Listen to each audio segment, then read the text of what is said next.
Bom, continuemos então a nossa subida dos mandamentos e nós falamos na última aula do 8º mandamento, né?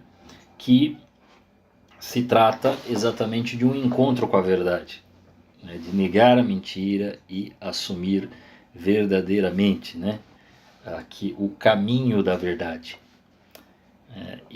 Logicamente, nós não podemos mentir, nós não podemos murmurar, nós não podemos falar mal do outro, né, principalmente de modo a condená-lo, porque nós não sabemos a história das pessoas, então é necessário prudência na hora da crítica.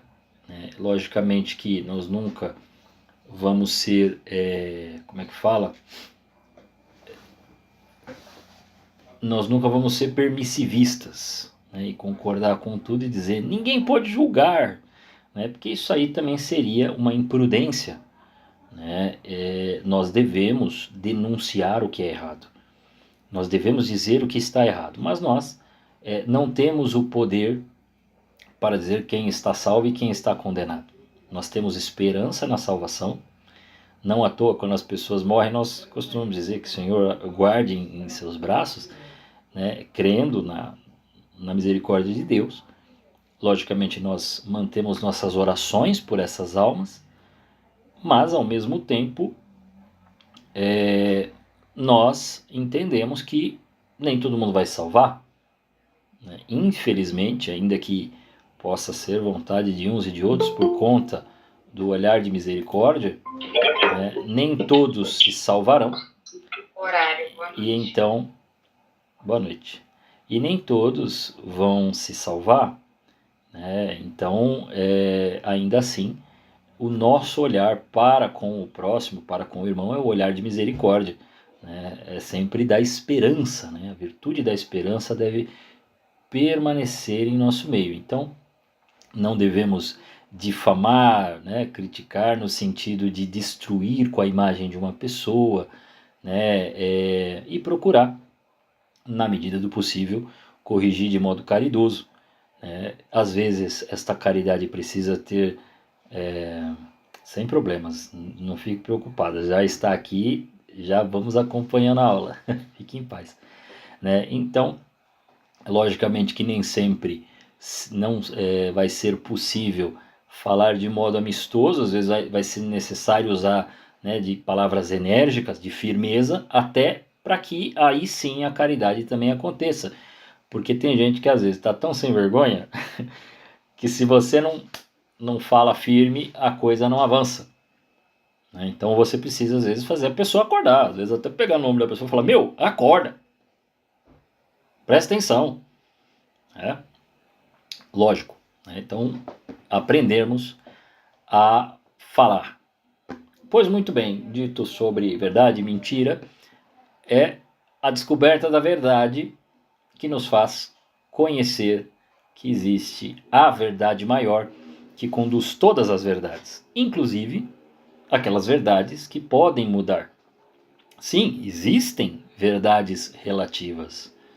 Né? Quando você trabalha, por exemplo, na área do marketing e da propaganda, né, estas pessoas percebem que o comportamento do consumidor hoje era A, passa um tempo, vira B. Né, e não permanece.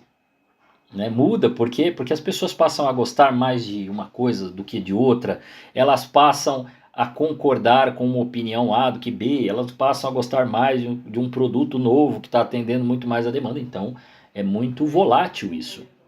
Mas é logicamente que para existir as verdades derivadas, as verdades relativas, precisa existir uma verdade absoluta, que seja a condutora de todas.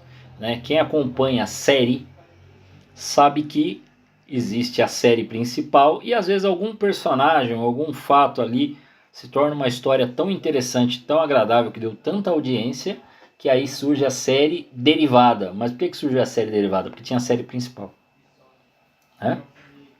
Certa vez, um amigo, que agora é um crismado, né, porque ele estava sábado, lá no Crisma, 12 anos depois dessas conversas, né, dos debates que a gente teve, que eu tive com alguns colegas de trabalho, ele estava lá e ele me solta assim, não, verdade é relativa, né, não existe uma verdade absoluta, né, toda verdade é relativa. E eu perguntei para ele, tá bom, então quando você vai mudar de ideia? Aí ele deu uma parada, olhou para minha cara e eu continuei trabalhando tranquilamente. Eu percebi que ele falou um palavrão bem baixinho, né, me xingando, e percebeu a bobagem que estava dizendo. Porque, olha, se toda a verdade é relativa, então daqui a pouco você vai mudar de ideia e vai pensar que toda a verdade é absoluta, né? Porque ela já mudou, né? Então, você vê, né? E verdade relativa na cabeça desse pessoal é sempre por razões morais. Essas pessoas que ficam fazendo esse tipo de alegação é porque elas querem fazer alguma safadeza e elas não estão dando conta. Então, ela, para sair pela tangente, ela fala que a verdade é relativa. No fundo, ela só quer isso. Só quer poder fazer o que ela quiser. No entanto, diga para ela assim: me dá a senha. Deixa eu ver quanto você tem na conta. Aí a pessoa, eu tenho 3.000 reais na conta. Olha que beleza. Aí você fala: não, só tem R$ 1. Fala, tem 3.000? Não, só tem R$ 1. Não, tem 3.000? Não, só tem R$ 1. Como assim? Só tem R$ 1? Tem 3.000? Não. Isso é a sua verdade. A minha verdade é que você só tem R$ 1. Né? Então agora, como banqueiro aqui, eu vou tirar esse dinheiro, né? Porque só tem R$ 1 aí, é relativo. Financeiramente, eles nunca são relativistas. Eles são sempre dinheiro no bolso e é o que é. Então não caiam nessa brincadeira. Dito isto, a gente vai para os mandamentos que se referem a Deus, né? Que são os 3 primeiros mandamentos. Já que Deus é a verdade, é a partir da descoberta da verdade que nós começamos a pensar assim, bom, se existe um Deus, eu não sou Deus. Então eu não me criei, eu não me fiz, eu não me basto. Algo me criou e criou todas as coisas. E dito isso, eu preciso fazer alguma coisa. Porque algo ele espera. E então a gente retorna àquela primeira aula que nós demos quando falamos, né, da existência de Deus e da vinda, né, onde Deus vem ao homem e depois o homem responde a Deus, né, essas primeiras aulas que a gente deu falando sobre esses assuntos. E então nós pensamos o que precisamos fazer, é daí que surgem esses mandamentos. Né? Porque se assim não fosse, se fosse uma coisa qualquer, se fosse uma coisa relativa, nós poderíamos agir de qualquer maneira e ainda assim Deus estaria, né, feliz e agradável diante de tudo, ou diante de qualquer coisa que fizéssemos. Bom, tá tudo bem, Deus permite, tá tudo bem, Deus deixa, porque afinal de contas, Deus não exigiu nada, mas ele exigiu. Primeiro, exigiu uma resposta, e dessa resposta exigiu um amor. E daí ele nos colocou aquelas tábuas da lei, e logo depois também o próprio Jesus, se apresentando como Deus, começou a dizer o que ele queria de nós. Isso foi interpretado, compreendido pela fé, através dos apóstolos e da continuidade deles, né, a qual hoje nós estamos aqui. Então, é daí que a gente parte a nossa caminhada para entender um pouco mais. Né? Então, não cabe qualquer coisa. Seria impossível, gente. Como dizem nos dias de hoje, algumas pessoas que às vezes nem são de outras religiões, mas dizem assim, Deus é apenas uma força que se manifesta, né, que emana a partir de alguns personagens históricos. Aí junta Jesus com Buda, com Maomé, né, com outros personagens, até alguns atuais. Falam assim, não, então essas pessoas, são grandes personagens históricos que falaram de Deus, que são muito bons, né, que são muito importantes para a nossa história, mas nós não podemos ter a petulância de dizer que ele é um só e ele só defende uma verdade, porque seria um absurdo. Bom, nós contamos aquela história também naquela primeira aula, né, que para vocês não foi a primeira, isso aí é mais a primeira aula, quando eu dou aula para os catequizandos, essa é a primeira aula efetivamente, que eu conto e contei para vocês a história do elefante e os 5 cegos, onde cada cego nós poderíamos dizer que seria a representação de uma religião. Então, cada um tem, ao tocar, percebe uma parte de Deus, e daqui a pouco todos estão discutindo, porque um acha que Deus é uma mangueira, o outro acha que... Não, o elefante, né? Vamos falar do elefante. O elefante é uma mangueira, o outro acha que o elefante é um espanador, o outro acha que é alguma coisa simplesmente para, né, emborrachada, o outro acha que é uma parede, e cada um vai discutindo, porque cada um está com uma parte do elefante. Então é como se as religiões vissem só uma partezinha de Deus. Isso seria verdade se o próprio Deus não tivesse vindo até nós, né? No nosso caso, o elefante falou, se apresentou, disse quem era, apresentou sua verdade, apresentou a verdade, porque ele disse que ele é a verdade, ele é o caminho, ele é a vida, e que ninguém vai ao Pai senão por ele. Os outros não tinham essa pretensão. Nenhum deles disse isso. Nenhum deles se apresentou como Deus. Eu não tenho como dizer que o Buda, esqueci o nome dele agora, não era um bom homem. Eu não tenho como dizer que o Maomé, se ele era um bom homem ou era um homem ruim. Não tenho como dizer isso. Uma coisa eu sei, que se eles se salvaram, eles estão neste momento de joelhos dizendo Jesus é o Senhor, e que não há outro além dele. Pronto.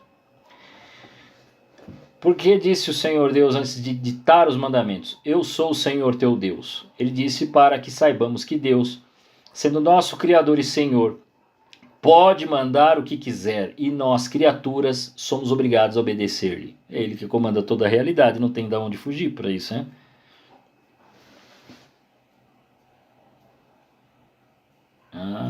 Tem uma visita aqui. Algum bicho ali em cima, depois eu pego. Que nos ordena Deus com as palavras do primeiro mandamento: amar a Deus sobre todas as coisas. Ele nos ordena que o reconheçamos, adoremos, amemos e sirvamos a Ele só como a nosso soberano Senhor. E como é que se cumpre o primeiro mandamento? Com o exercício do culto interno e externo.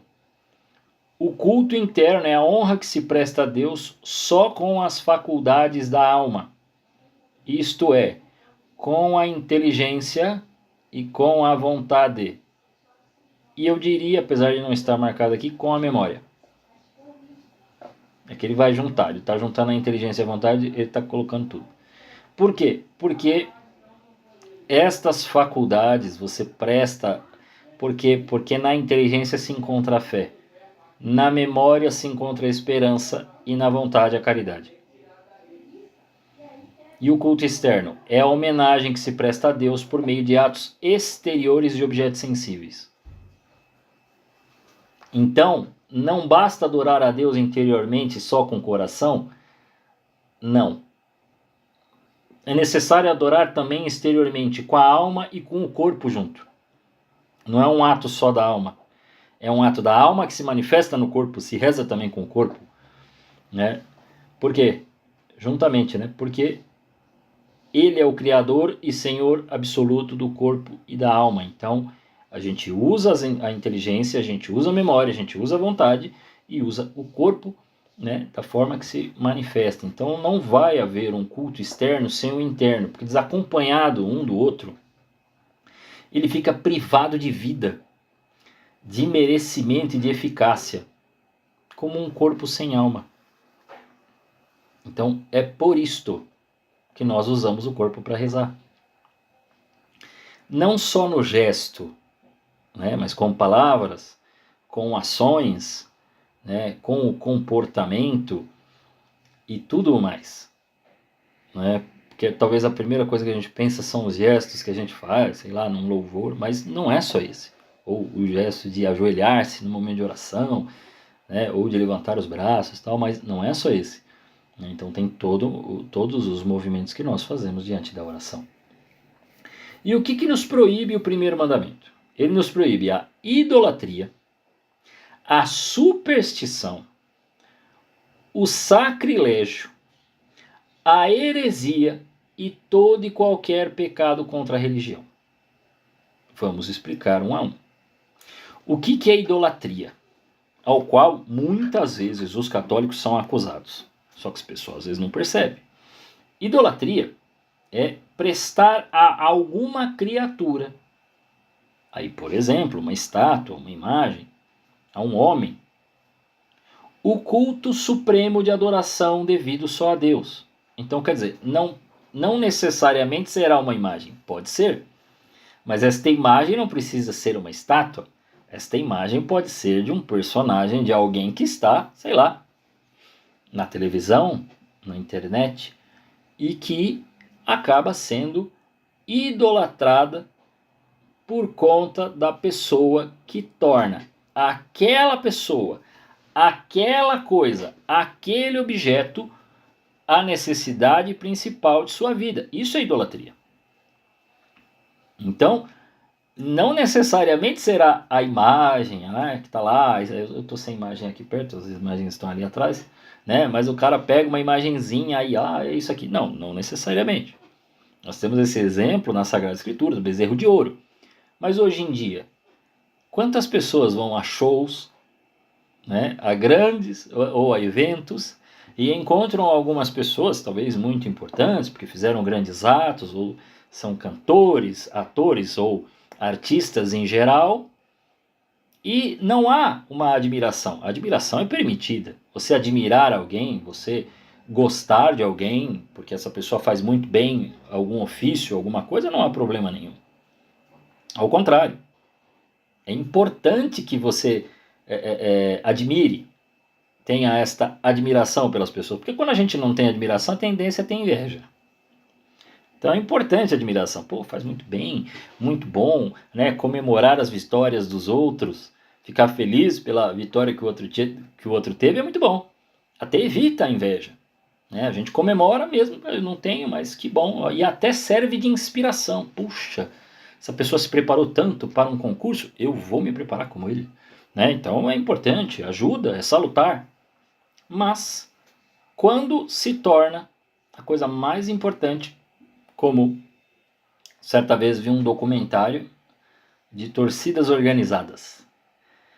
E aí mostrou várias, né? As de São Paulo, do Rio de Janeiro, de Minas Gerais, do Rio Grande do Sul, entre outros, do Nordeste. Em geral, as grandes torcidas dos grandes clubes, as torcidas organizadas, as maiores, de repente mostrou uma, que é uma talvez a maior, e o jornalista fez a pergunta correta. O que é essa torcida para você? Resposta: isso aqui é tudo para mim, isso aqui é a minha vida. Qual que é o nome disso? Idolatria. Porque para ele, uma vida sem aquela torcida, uma vida sem aquela vida que ele tem com a torcida organizada, não é vida.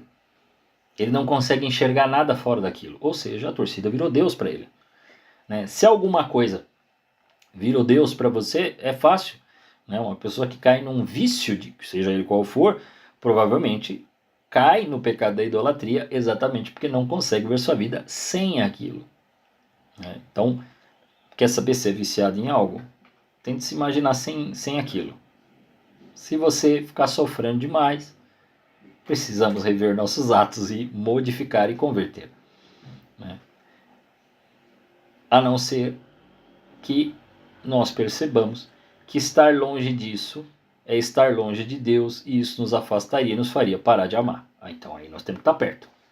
Então é isso. Onde que está a proibição, né, da questão da idolatria? Na proibição com as palavras: não farás para ti imagem de escultura, nem figura alguma de tudo que há em cima no céu, que há embaixo na terra, e não adorarás tais coisas, nem lhes darás culto. E toda espécie de imagem então está proibida? Não, mas só as falsas divindades, feitas com intuitos de adoração, como faziam os idólatras. E tanto isso é verdade que o próprio Deus deu ordem para Moisés, para fazer algumas, como as 2 estátuas de querubins que estavam sobre a Arca da Aliança e a serpente de bronze no deserto, que eu li para vocês, né, que está lá em Números 21.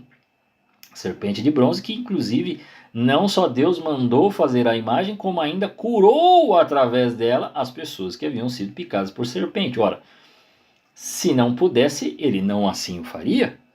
Então, algumas imagens podem ser feitas sim.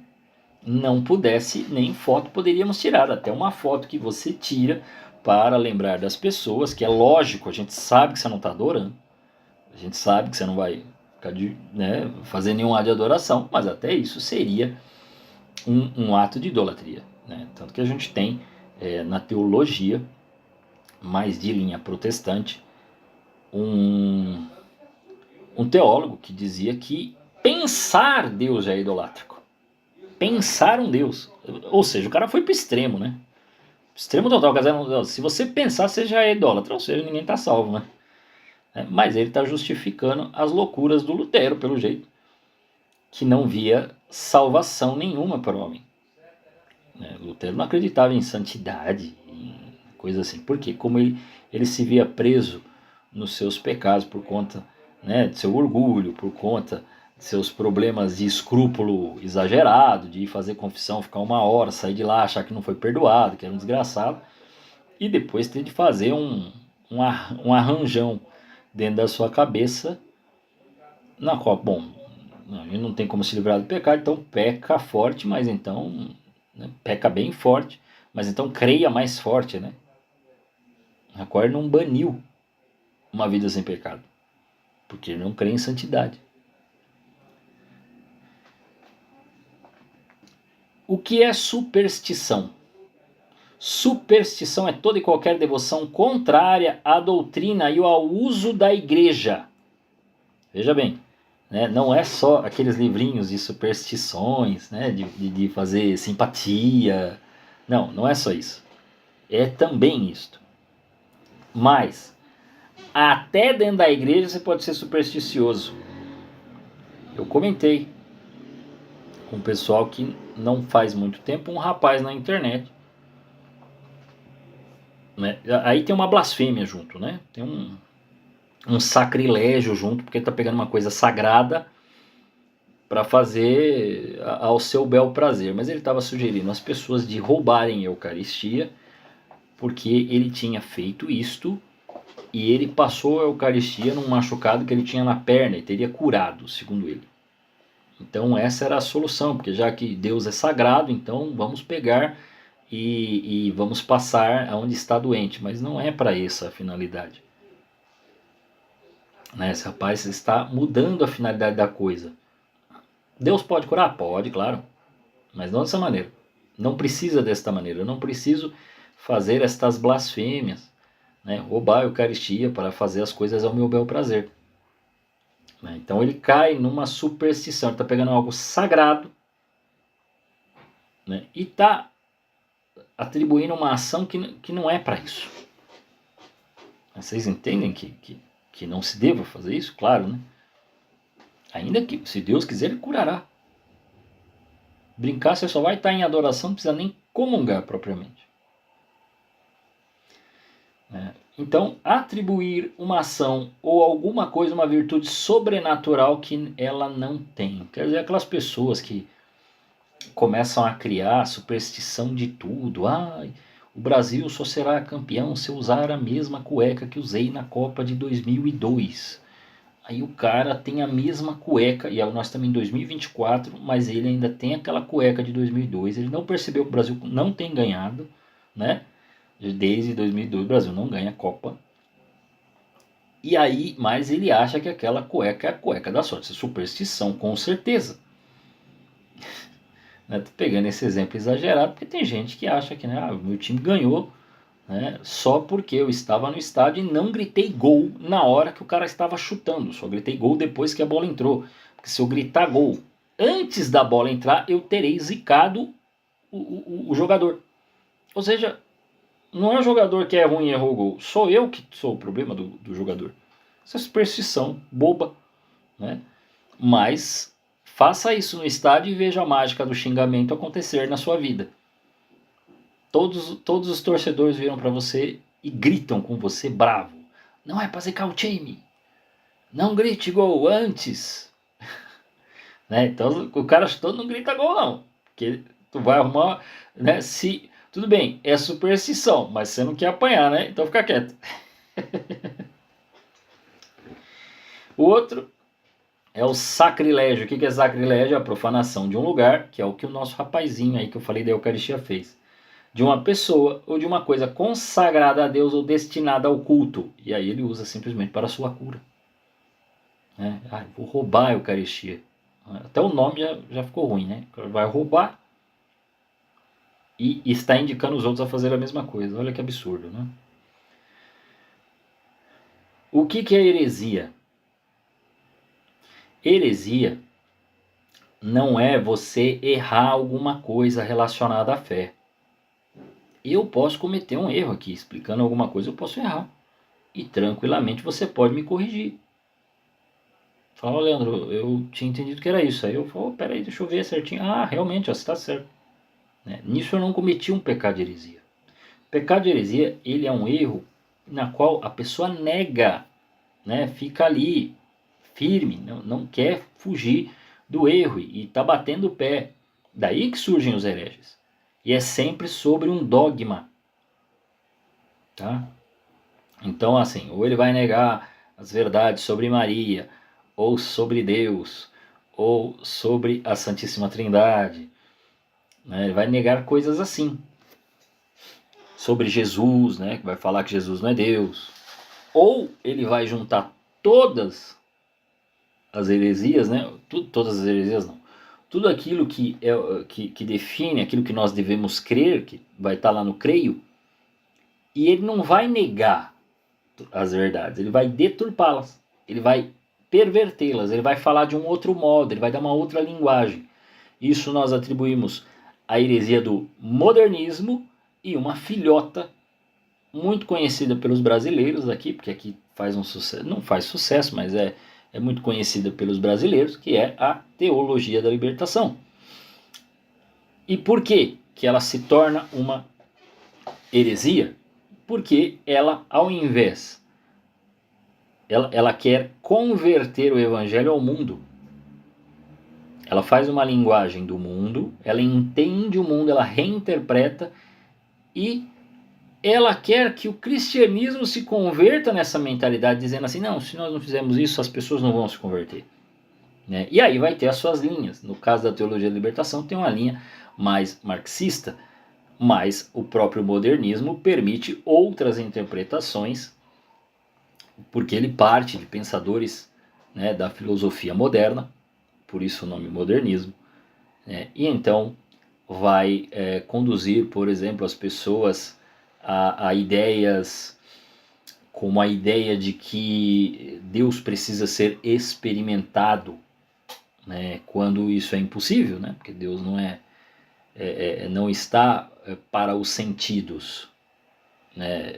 Nós dizemos, quando a gente diz experiência de Deus, é uma figura de linguagem, mas não dá para experimentar, porque primeiro não dá para tocar, não dá para ver, não dá para sentir o cheiro, né?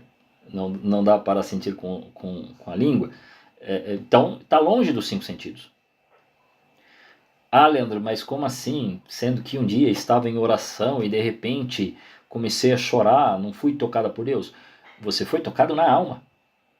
Mas o que te toca na alma te fez chorar porque a gente diz que houve uma reverberação. Quer dizer, o toque foi tão forte na alma, e até a palavra toque fica difícil, porque como é que toca a alma?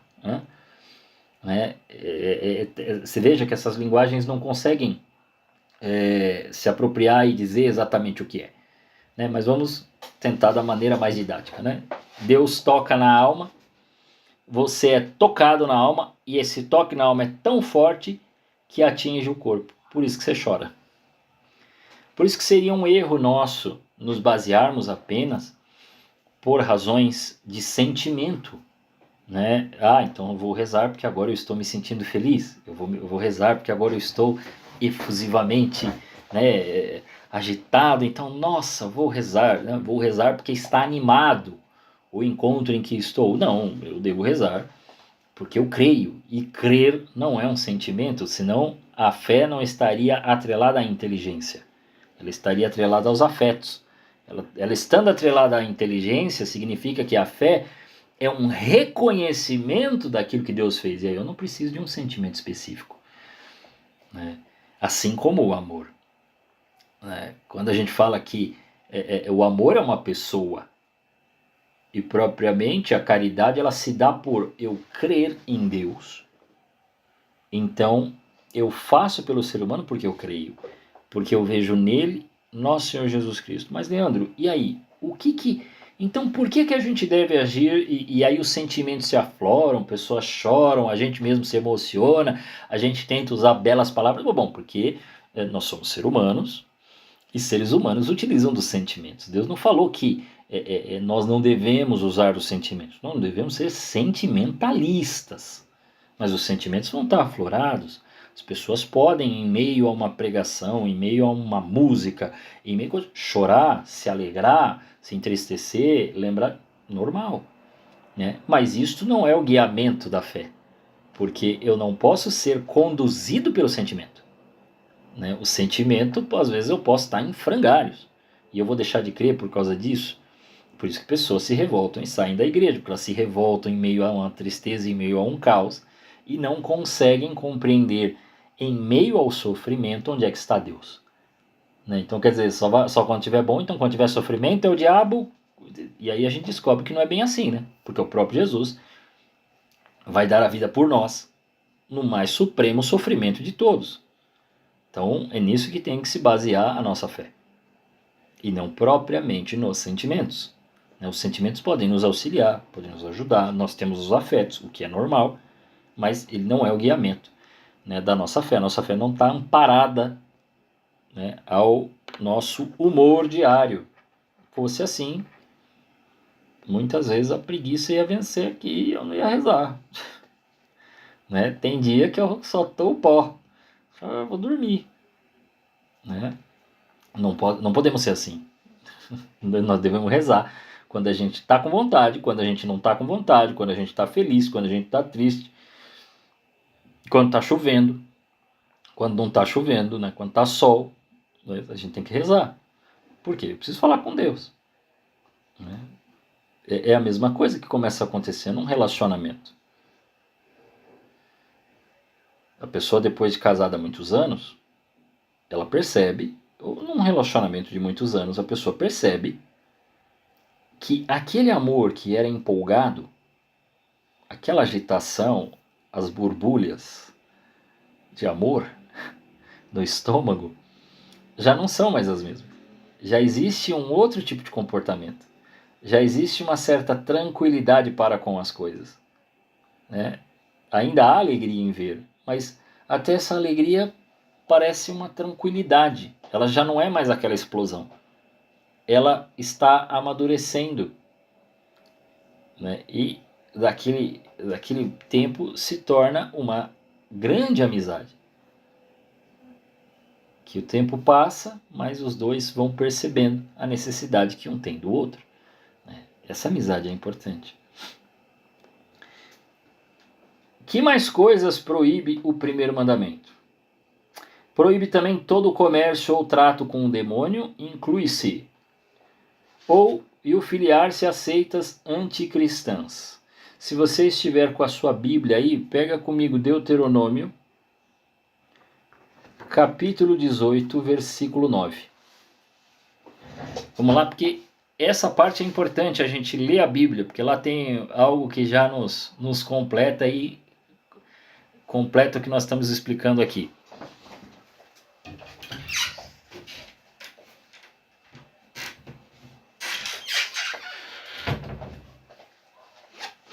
Lê, repete para mim qual que é o capítulo e o versículo.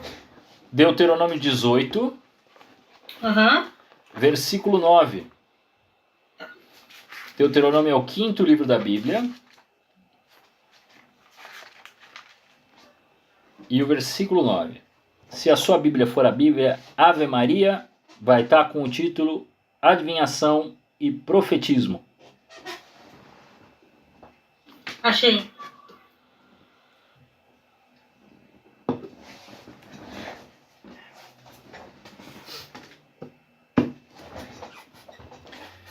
Vamos lá. Quando tiveres entrado na terra que o Senhor teu Deus te dá, não te porás a imitar as práticas abomináveis da gente daquela terra. Não se ache no meio de ti quem faça passar pelo fogo seu filho ou sua filha, nem que se dê a adivinhação, a astrologia, aos agouros, ao feiticismo, à magia, ao espiritismo ou à invocação dos mortos, porque o Senhor teu Deus abomina aqueles que se dão a essas práticas, e é por causa dessas abominações que o Senhor teu Deus expulsa diante de ti essas nações.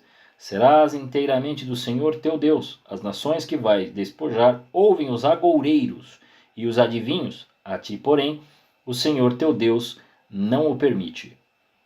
Bom, então acho que está claro que bruxaria, né, as religiões espíritas, seja africana, seja europeia, seja outra, não é permitido ao católico.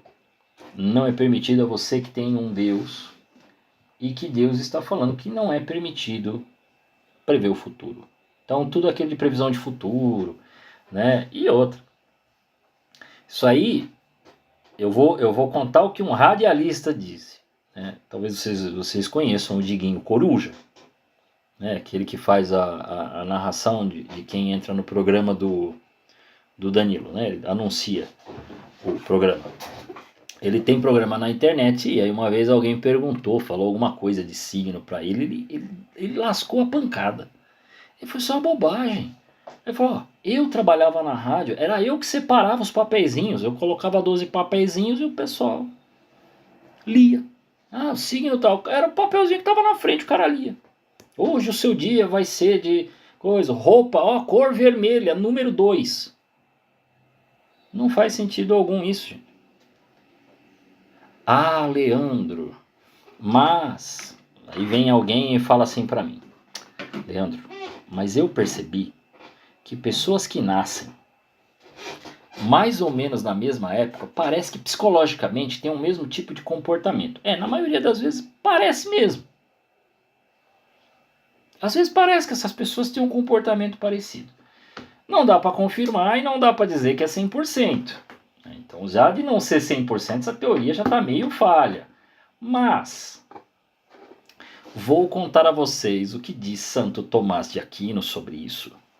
Bom, Santo Tomás de Aquino, ao fazer uma análise filosófica da cosmologia, ou seja, do universo em si, o que ele percebeu? Ele percebeu que havia realmente alguma coisa nos seres celestes, quer dizer, estrela, planeta, tudo mais, alguma coisa que tem algum impacto no ser humano. Bom, vocês sabiam, acho que vocês sabem, que para a navegação eles precisam saber que lua que é, né? Porque isso tem impacto. Vocês, mulheres, para cortar o cabelo, às vezes parece que presta atenção aí porque cresce mais numa determinada época do que outra. E não é mentira. Ele fez esse estudo, tentou aprofundar isso para ver que se havia realmente alguma relação né, das estrelas. Qual a conclusão que ele chegou? Olha, parece haver alguma influência dos seres celestes. Ele não está falando só das 12 constelações do zodíaco. Não é só isso. Mas parece haver alguma influência dos seres celestes sobre o ser humano. Mas não há meios para se encontrar e descobrir qual que é a verdadeira relação de uma coisa com a outra. Se realmente essa relação existe. Ou se é apenas uma coincidência. Não se chegou a uma conclusão. Problema, quando chegou no Renascimento, com o redespertar do paganismo, porque o Renascimento nada foi do que romper com a Idade Média e voltar lá para o paganismo greco-romano. E aí nessa ideia volta um monte desses esoterismo bobo, Fora que um monte desses caras que hoje são considerados grandes pensadores da história, né?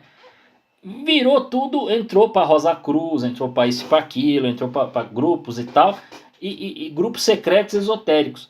As universidades se tornaram uma papagaiada e começou o pessoal a ficar discutindo esse negócio de horóscopo e de adivinhação e disso e daquilo, até que chegou um momento que a própria faculdade falou: chega, essa porcaria não chega a conclusão nenhuma e só está atrapalhando nós. E foi banido das universidades, tratado como pseudociência e jogado para escanteio. Né? Tanto que, né, até os dias de hoje, por mais que o pessoal chame na TV, pessoas que dizem prever o futuro, que joga búzios, tarô, I Ching, carta cigana, baralho e tudo mais, né? Maíra ficou conversando comigo esses tempos atrás, começou a dar risada porque eu falei para ela que quando era adolescente eu tentei aprender tarô, né? Eu ia para todos esses negócios aí. Quando era moleque, tava em todas. E tava na moda, na década de 90, né? Por exemplo, 30 anos atrás, o que mais fazia sucesso era uma novela chamada A Viagem, né? Que tinha a linda abertura com Roupa Nova cantando. Então, era isso que era o negócio na época. A galera andava com adesivo, né, de uma moda que a Xuxa inventou. Eu acredito em duende. Eu gostava do Padre Léo falando: quem acredita em duende tem o olho doente. Entre outras coisas, né? Então, essas bobagens foram tomando conta. Aí vem isso, aí é o que temos hoje aí.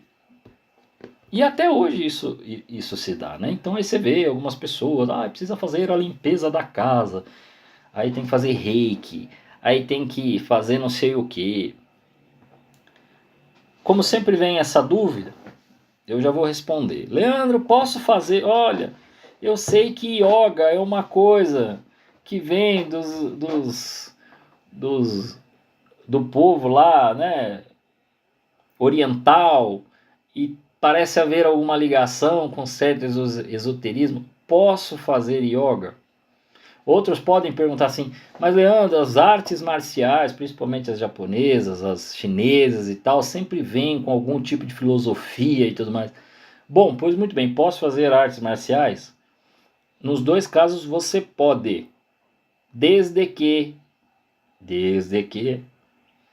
as tais filosofias que alegam estas coisas, você não se apegue a isso, fique apenas com o exercício, com a ação terapêutica ou com as técnicas de luta. O resto, joga fora. O resto não presta. Agora, acreditar em horóscopo não dá, gente. Né? Tinha uns católicos aí recentemente na internet, porque o povo sempre vai no embalo, né? Tentando justificar, porque isso, porque aquilo, por uma simbologia. Existem algumas explicações que você pode usar no meio católico. Eu vou dar uma simbologia aqui do horóscopo. Chegou eu lá na São Bento. Vocês sabem onde é São Bento, lá, né? Na estação São Bento, tem lá os monges, né? Logo que você entra na igreja, você olha para cima, no átrio, tem o zodíaco desenhado. Aí ué, que isso? O zodíaco aqui, né? E eu tive a grande alegria de um monge estar passando. Aí eu: padre, que é isso aqui? Aí ele: é o zodíaco. Eu falei: mas o zodíaco aqui? Ele: sim, mas não tem o significado esotérico que você está pensando. O significado aqui é outro. Eu falei: qual que é? Ele: a extensão do universo. Já que, quando quando o planeta dá a volta ao Sol, ele realmente passa, ele faz o caminho por essas constelações, passa por cada uma dessas constelações. Então, quer dizer, ele deu um passeio no universo. Então, os 12, né, as 12 constelações do zodíaco são a extensão do universo. Olha só. Então, quer dizer, ele usou de uma simbologia para dar uma explicação cristã da vida, e não para ficar prevendo o futuro dos outros. né? Vê como a coisa vai para o outro lado? É diferente.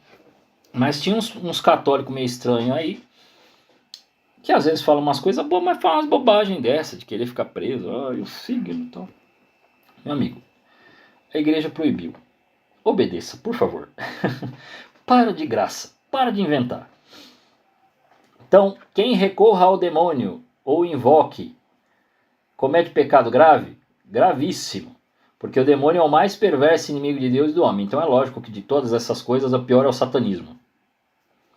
É lícito interrogar as mesas chamadas falantes ou escreventes ou consultar de algum modo as almas dos mortos por meio do espiritismo, seja qual invocação for, né? Seja por aquela que o cara fica lá escrevendo carta, ou aquelas outras que a pessoa começa a girar e começa a falar com outra voz e tudo mais. Todas as práticas do espiritismo são proibidas, todas, porque são supersticiosas, muitas vezes não estão isentas de intervenção diabólica, razão porque foram justamente interditas pela igreja. Todas as pessoas invocam, né, é o demônio quando aquelas pessoas lá manifestou não sei o que, o Zé Pilintra, não sei o que e tal. Não sei, pode ser só psicológico, às vezes é, mas às vezes é o demônio. Você vai tentar a sorte? Para saber se você está lidando com um louco ou com o próprio capeta? Então sai fora. E o primeiro mandamento, ele proíbe, acaso, honrar ou invocar os anjos e os santos? Não. Não é proibido honrar e invocar anjos e santos, e até o devemos fazer, porque é coisa boa e útil e altamente recomendada, já que eles são amigos de Deus, olha a diferença, e nossos intercessores junto dele. Então eles nos aproximam de Deus, eles não tomam o lugar de Deus. Ai, mas às vezes a gente fala muito de tal santo. Ai, mas às vezes a gente fala muito de Nossa Senhora. Fique tranquilo, pode falar. Porque ela vai te aproximar cada vez mais e vai fazer você amar Jesus cada vez mais. Ela vai querer que cada vez mais você esteja tomado pelo Espírito Santo igual ela. Né? E aí vem a pergunta, né? Sendo Jesus Cristo o único mediador, ele é o único mediador, junto de Deus, por que também recorremos à intercessão de Maria Santíssima e dos santos? Ele é o nosso mediador junto de Deus, enquanto, sendo o verdadeiro Deus e verdadeiro homem, só ele, em virtude dos próprios merecimentos, nos reconciliou com Deus, e dele nos obtém todas as graças. Mas a Santíssima Virgem e os santos, em virtude dos merecimentos de Jesus Cristo e pela caridade que nos une a Deus e a nós, auxiliam-nos com a sua intercessão a alcançar as graças que pedimos. E esse é um dos grandes bens da comunhão dos santos. Ou seja, em Jesus nós nos reunimos, rezamos juntos, conversamos com o céu, rezamos por aqueles que estão no purgatório. Quem está no purgatório, né, e que já está salvo agora se torna santo, santificado, começa a rezar por aqueles que estão na terra e esse ciclo permanece. Na mediação de Deus nós vamos um rezando pelos outros, como uma família espiritual. Ok? Famílias muito grandes têm facilidade para entender, porque são vários irmãos. Aí às vezes o pai está num local, tem que pedir para a mãe que está ali ou para os irmãos para fazer aquilo. Lógico, ele ia pedir para o pai, mas o irmão fez, o irmão ajuda. E pois muito bem, podemos honrar também as sagradas imagens de Jesus Cristo e dos santos? Sim, porque a honra que tributa às sagradas imagens de Jesus Cristo e dos santos se referem às suas mesmas pessoas. E as relíquias dos santos? Pode-se honrar? Sim. Também as relíquias dos santos podem e devem se honrar, porque os seus corpos foram membros vivos de Jesus Cristo e templos do Espírito Santo e devem ressurgir gloriosos para a vida eterna. Não é estranho que desde o início da igreja, quando algum desses homens morria, dos apóstolos, as pessoas queriam ficar com peças, porque dizer, ele é tão de Deus que eu quero ficar com isso aqui, né? Que eu estarei próximo a Deus, né? E Deus fazia milagre através disso, até hoje, né? Vocês verem a comoção que tomou no mês de outubro aqui a diocese de Osasco, porque estavam as imagens, né, as relíquias, acho que até uma parte do corpo de Santa Teresinha estava aqui. E que diferença há entre o culto que prestamos a Deus e o culto que prestamos aos santos? Isso aí é uma diferença importante. a Deus é adoração, ou nós chamamos de culto de latria. Já os santos, nós honramos e veneramos como amigos de Deus e nossos intercessores, nossos irmãos, que estão junto dele. O culto que prestamos a Deus é latria, e o culto que prestamos aos santos é dulia, que é veneração. Veneração aos servos de Deus. Enfim, existe um culto especial, que é o culto a Maria Santíssima, que se chama hiperdulia. Isso é essencialíssima veneração, quer dizer, ela deve ser mais venerada do que todos. O problema é que tem gente que quer olhar como se fosse Deus, olhando de cima para baixo, mas você está errado, você tem que olhar de baixo para cima. Ela está muito acima de nós. Para Deus não, Deus quando olha, vê um grão de areia.